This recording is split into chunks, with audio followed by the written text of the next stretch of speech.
Alright, so next week's chapter will be called A Black Future, and just the name itself screams of the idea that something very big is about to happen. So in today's prediction, I'll be attempting to guess just what that something really is. We did of course see Natsu enter some kind of new mode as he prepares to duke it out with Zeref. Flames were coming out of his skin and even his clothes, including the scarf, and that detail right there is terrifying because Natsu's scarf is made out of Igneel scales, which means they shouldn't be able to be affected by flames in any way. No flame should be able to interact with it at all, in fact. Yet these flames are different. It's almost as if the flames have become one with Natsu as well as his attire. A crazy thought for sure, which is why I'm guessing there's going to be a massive power up from Natsu. And let's be real, Natsu would never go up against Zeref unless he truly had a way of winning, meaning his power might be something like the last stand of Igneel that he had during their first duel, except something a lot more consistent, something that won't be dying out after only a few attacks, most likely thanks to Natsu's seeds breaking apart, causing Natsu to become a new type of slayer, I guess. It may even be possible that the power we're about to witness is indeed a mixture of demon and dragon. I personally don't think so, but I wouldn't put it past me. I think it's most likely a new type of dragon slayer, stronger than any previous generation. And I mean leagues ahead in terms of power. I mean, if you think about it, if Natsu is going to be the one to defeat Acnologia, there's no way the power he previously had was going to be enough, so a major power up is required. This is most likely that power up.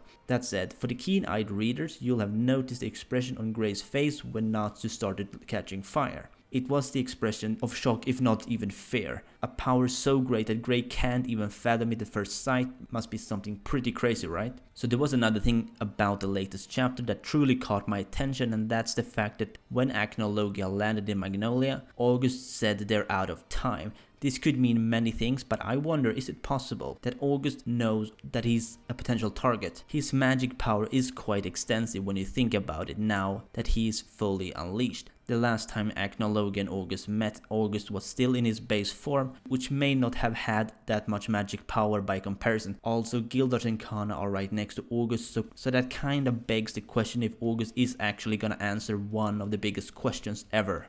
Just who is August? There have been so many ideas, such as him being the father of Gildars and the father of Jalal even.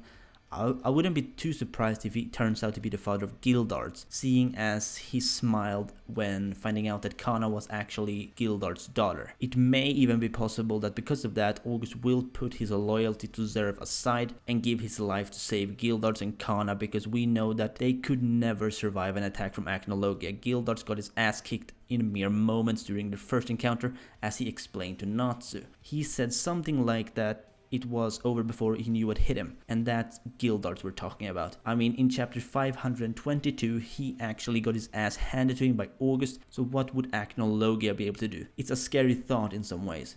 Okay, so Acnologia himself then. We know that he actually landed next to Wendy and Ursa, and some people say he's just gonna ignore them, but there would have been absolutely no reason for Acnologia to drop down to Ursa and Wendy when he could have just as easily crashed through the roof of the guild hall if his target was Zeref. He's after Wendy right now, and there's no way around that. But I don't think Wendy will die, not even Ursa for that matter. I believe that there's going to be one particular individual who will save them. That one individual will be Mest. If you think about it, Mest's sole purpose within the Fairy Tail series so far has been to save people. He saved Wendy on the Tenro Island against Azuma, I think. Even during the Tartarus arc, when that phase was about to blow, Mest saved Wendy again, and then he worked as the savior during the rescue mission of Makarov, and he even saved Mavis from the clutches of Eileen during the Alvarez Empire arc. I'm calling it right now. He's going to save Wendy and Ursa. No matter how fast Acnologia is,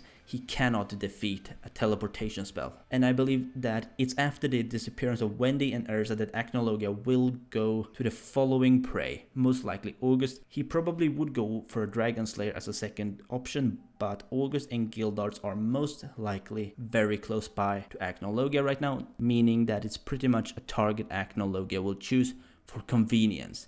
He's nearby and very powerful. Acnologia loves strong opponents, he will kill them right away. August will be disposed of immediately. Well, anyway, that's about all for today's video. Let me know what you think down below. And as always, if you did, please like this video if you enjoyed and subscribe if you're new to my channel. See you soon.